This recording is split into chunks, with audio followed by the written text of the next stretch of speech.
Welcome to the Queens on Decks, where I interview female DJs from around the world. I am Michelle Miller, your host of the Royal Queens Rising podcast. We share our inspiring stories and secrets to our success.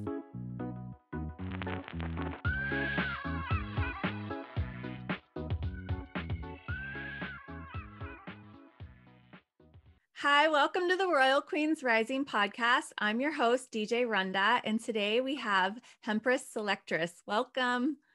Thank you. Thank you so much for having me. Yeah, my pleasure. So how are you doing? I am blessed and divinely favored, I must say. Ooh. How are you?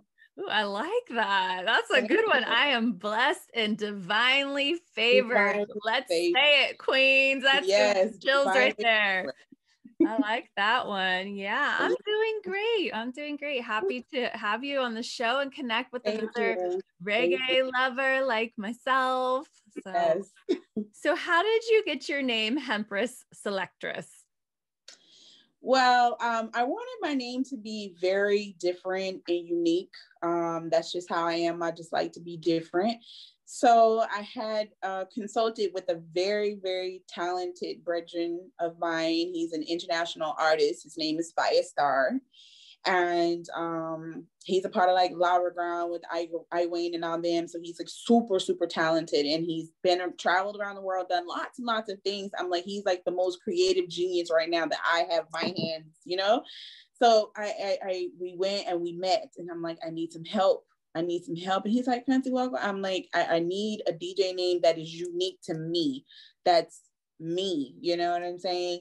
And he kind of jogged some ideas around and threw out a couple of different names or whatever. And then it came out and he said Hempress Selektress. And I'm just like, I like it. I like it. That just describes me exactly, like 2 words. Mm-hmm. That's awesome. I love it. Hempress Selektress.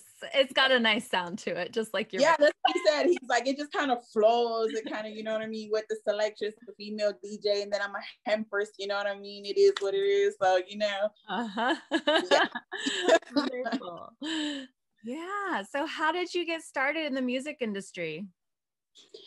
Well, I actually got started doing management, like artist management. And this was probably maybe like 10 years ago. And I managed like up to 8 artists at one time. It was really like indie artists. It was really a lot. So with that kind of led to me doing promoting, like having events and things like that. And as I was having these events, you know, I mean, you have to plan it, like you're an event planner now, you know, so you have to have everything for your event lined out. So me being me, I'm thinking like, well, what if there's an emergency and something goes wrong and I don't have anybody to play the music? You know what I'm saying? Yeah. This came at a time when a lady DJ in my city was offering DJ boot camp classes. So, you know, it was kind of a crash course, you know, learn what to do type of a thing.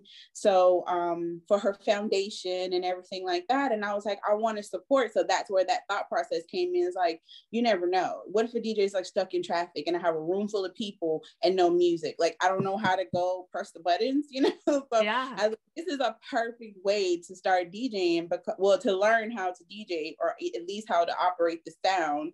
And I could support, you know, her cause. Another lady, you know, a lady DJ at that time, like I said, was doing events. So a lady DJ, I thought that was awesome. I'm like, this is a good way to support her cause, her foundation, and things like that. So that's where the thought process and initially I came to learn how to DJ. Yeah, that's great. I mean, I was always fascinated by the buttons and how does it all work and, you know, intrigued. And it is important even to learn like a couple moves with the soundboards or, you know, any way you can help or, you know, be there in case of a situation. Yeah. So I'm curious, like, how did you get started with managing the artists? That's actually, okay. So my what do you call it, like everybody has like a passion. Like some people, they may do whatever, but they like to paint. some people like whatever, but they may be like a poet. Okay, so my thing is I'm an event planner. Like I love planning events. I don't care if it's a wedding, it could be a get together, simple barbecue, pool. I don't care what it is. Like that's my lane. Like I'm all over it. Like yeah, I can. You know what I'm saying? So we had these groups. This is when Facebook started doing groups, and a lot of friends and people in the area, just friends and some people in the music industry mostly. And then they would, promote and do stuff like this. And it's like, oh, you live here. Oh, you live here. And we've never met. Like we should all get together and, these type of things. So, initially I didn't just jump out there. I was just like, okay, well, who's going to do this and who's going to do that, just so I know what I need to do, like my part, because I want to contribute, fully and help out. So they're like, I don't know. And, it's like, so it just kind of, me asking questions kind of was like, yeah, Fancy, I think you need to be in charge of, putting these things together. So I was like, okay. And mind you, this is probably like 15 years ago, 12 years ago, it was a while. So I started, planning the events and I just enjoyed it. And then that's how it came. And then it started becoming more or less like get-togethers to, we're actually having venues and, kind of thing like that. Fun. Well, this makes sense now because you are a planner just from our communications and emailing. You were on it. You were really on it. Thank you. Thank you. A little bit more than me. Thank you. Yeah. Yeah. So very cool. So where are you located? I live in Dallas, Texas. Okay, cool. Cool. And you recently just formed a sound system, right? Yes, it is called Queen Tribe Sound. Yeah. And it's just like that for every social media, YouTube, email, Gmail, Queen Tribe Sound. And basically I started it because there's a lot of male sounds, like one of the most famous ones that people know, like Stone Love, you know what I'm saying? It's all men, you know what I mean? So it's like, that's my vision, you know what I mean? To have something as huge and known worldwide, like Stone Love Sound, you know what I mean? To be that, but it's queens, you know what I'm saying? Yeah. And queens from all over, everywhere, all nationalities, all backgrounds, all countries, all cultures. So it's a tribe, you know what I'm saying? So we can, pretty much unite and support each other and empower each other and help lift each other up in whatever it is that we do separately. You know what I'm saying? Where we can just all be there and then kind of set an example for the young queens, the princesses, you know what I'm saying? That's coming up, that need that woman guidance, that queen influence in their lives, you know what I'm saying? So it's like, even if you don't want to DJ, but you support the movement and you want to be a part of it, then I have what are called honorary queens, you know what I mean? Because you're not a DJ, you don't play the music, but you support the same way, and your influence is, definitely helpful. So if you want to help and support in that way, and like I say, it's a tribe at the same time, as well as it being a sound, like, we play music, you can book us and things like that. But at the same time, it can be support, a support system for women. I love it. Beautiful. It's very, very aligned with my work too, and my mission of growing a global sisterhood of female DJs, creatives, singers, artists, and really supporting one another, because truly I couldn't have gotten to where I am today without the support of my community. And also, we talk a little bit about how the DJ world is a bit of a boys club and the women are, they're stepping up, but we get to lead by example and, show them the path and be brave and put ourselves out there, get past all those fears and all of it. So yeah, wonderful. So you also have a radio show. Tell me how you got into radio. Okay. Well, so prior to actually becoming a DJ, I had did like a podcast through it's a platform hardly used anymore, Blog Talk. It was through Blog Talk. And I did it that way. And then I was featured on some local radio stations in Dallas that were like online or podcasts or things like that. And, you know, everybody always talks about my voice on the radio and everything. And I'm just like, okay, well, maybe I should, you know, take this seriously. So I had my own show. So then just through evolution, I will call it, I ended up becoming a DJ. So with that, as you just mentioned, it's a boys' world. It's like a boys' club, you know what I mean? And living in Dallas, Texas, it's probably very illuminated to the women here because there hardly are any. Just like I said, there was the one lady selectress that at the time that I joined her boot camp because I was so fascinated, like, oh my God, there's a woman that's doing, you know what I mean, doing this. So, you know, that shows. So then it was like, okay, well, at least there can be more than one. And, you know, we can open it up to making it more known that women know music just as well. Women can play in this and that. But it is what it is. So, you know, I wasn't able, there is, like I said, Dallas is kind of small compared to on the Caribbean scene. I'll say it like that, because otherwise it's a, you know, big metropolis. But as far as the Caribbean scene and DJing for women, it's kind of small. So because I couldn't really get my niche that way, the way I wanted to, like they will let you play and stuff like that, but it's not like how you would really just want to, you know what I'm saying? Because it's so influenced by the men.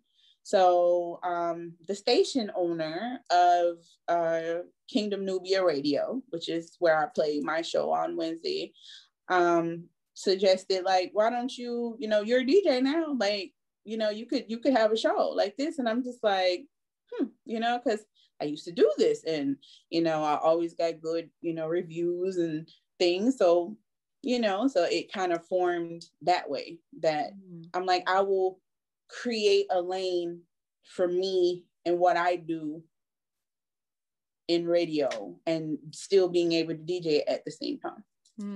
Yeah, I love it. It's fun. I explored online radio this year and it was too much of a commitment for me to show up live Friday mornings for 2 hours with kids in school still and all that on homeschool and stuff. It was a little too much. I tried really hard for a few months showing up consistently. I really tried and it just was too much for me. And so, yeah, I like the idea. Like I've interviewed DJ Nikki Z and what she does is she does one mix and then it goes out on like 30 different Caribbean online radio stations.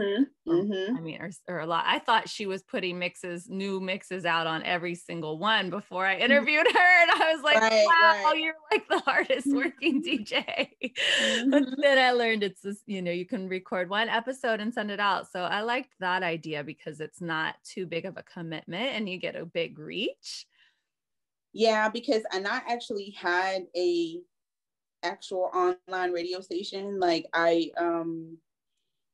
through doing the blog talk and people actually liking it and thinking it was a great idea, and it was just kind of like and that was through my company Fancy Connections, you know what I'm saying? Like that was my company and that's how I was out there managing and doing all the podcast. Everything was Fancy Connections, you know, because my name is Fancy. So they decided like, well, you need to, you know, so I'm like, okay, online radio. So they hooked me up with this man. He had the platform to give you your individual. I had the station. It was like Fancy Connections Radio, you know what I mean? Like sticking with the brand and everything. But as you said, it is like 24 hours a day to commit to music being loaded into this, you know what I mean? And then bringing in other DJs, like, so, you know, that want to play and being able to, it's a full-time job.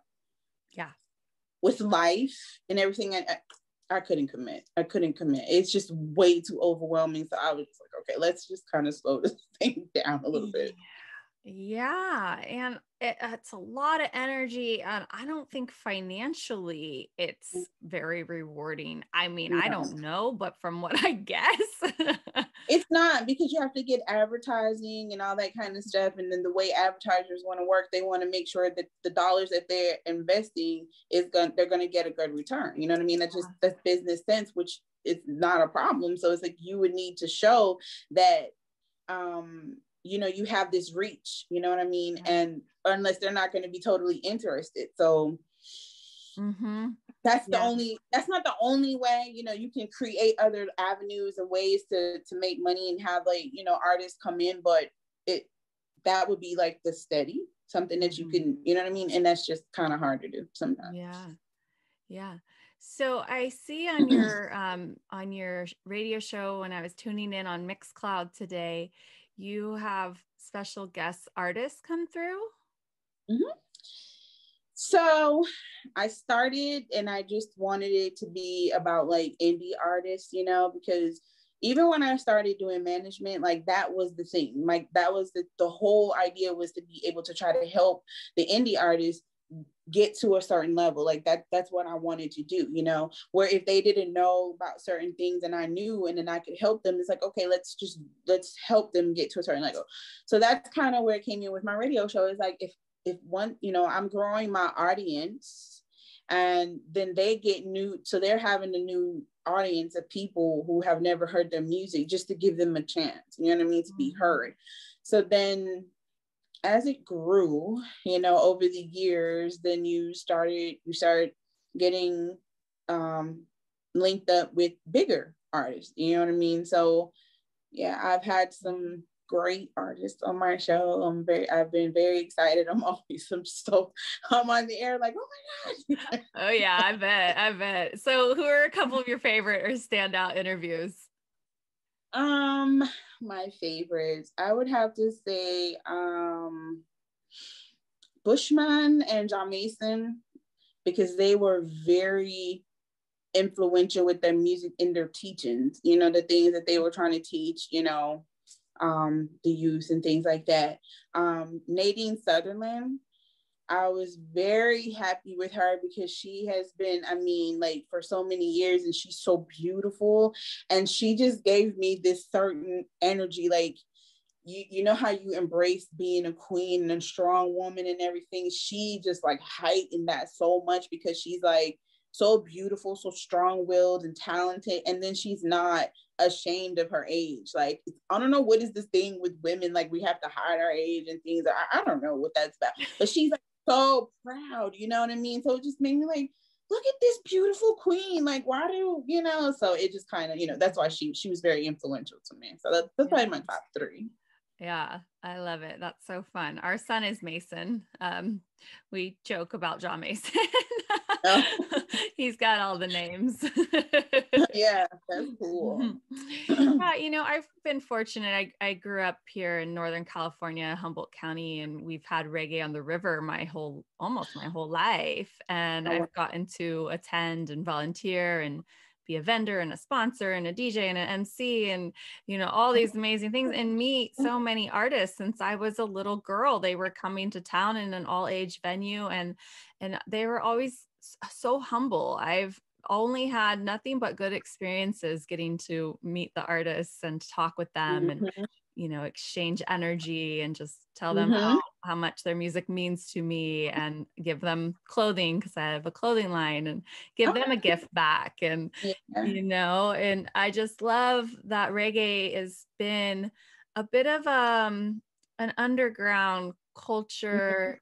It's gotten more mainstream in the last 20 years, but it's still a special community, a tight-knit community. And I've this last year, you know, been forced to party in place and learn how to live stream. And, you know, I joined the radio station, and then I joined Twitch, and I started playing around on there. And like the West Coast reggae family is basically DJing all day and night on Twitch. And so I could pop in there and follow, you know, I follow a couple sounds and different friends of mine, and join the party. And it's like this little community. You come in, and like everybody in the chat is like, hey, RunDat, what's up? Where you been, girl? You know, it's all typing there, but it's so much fun. It's just so much fun. Have you been doing any of the Twitch or the live streaming? Yeah. First I want to say, like, reggae on the river, that's so dope. Like, I have been trying, like, when I finally found out about it, which is crazy, like I didn't even know, but so I brought in my horizons and find out things. It was kind of like things happen and I wasn't able to go, but I'm definitely, that is like on my list. I definitely want to experience that. So I just have to say, big up yourself, you know, that you've been able to like do great things with that. But yeah, I do Twitch. It's under Culture Vibes radio show. Like everything, you know, it's all under my radio show. And it's recent, like super recent. Like I don't even know if it's been a couple months yet that I've been actually going live. Like people were telling me about it and I built the account and set it up and everything, but I just didn't, you know. Yeah. And then going live on Facebook and going live on Instagram has its challenges, you know what I'm saying? So it was just kind of like, hey, you know, maybe you should do this. And I'm just like, well, okay. And that's when I set it up. And then when I started doing Culture Vibes on Thursday on a UK station, Cat Radio, I do Culture Vibes on Thursdays. So it was like, I don't want to do the same thing, you know, that I do on Wednesday with artists. I want to do something different. I want to be able to showcase more that I'm actually a DJ. Like I can actually mix a rhythm. Like I can, you know what I mean? I can transition from one genre to the next, you know what I mean? Like, and incorporate the indie artists, you know what I mean? Because on Wednesday, I'm having a different, you know, like this week it's youth night, you know what I'm saying? So we're going to hear about these kids, you know what I mean? And then it's ladies night. So it's just that, then it's, you know, whatever, you know, we make it to be, it's a theme every week and it's focused, you know what I mean? So given this opportunity to do my show, to continue doing my show on a different station for a different audience, I wanted to do something different.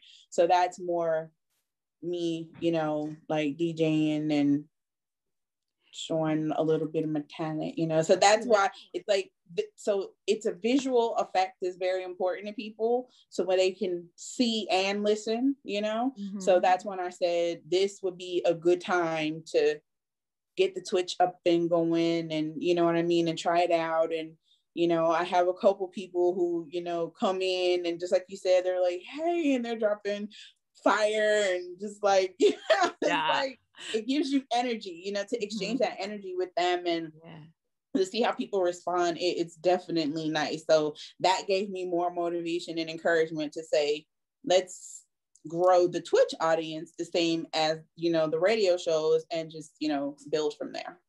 Yeah, absolutely. It's fun. It's fun. Like the emotes are like a lot of fun. And like they're like drop a vibes cartel and you're like, I actually have that one. Or, you know, drop the Ike. It's like it can be fun. Yeah. People that don't know about it or haven't tried it out yet, go do it, because you know, it can seem intimidating at first, but like you know, the more you explore and you can learn, and there's people to help. I'm here to help. You have questions. There's a learning curve to it all. And it is it can be a lot of work to live stream, but it can definitely be worth it when you get the vibes going in there. Yeah, definitely. I totally agree.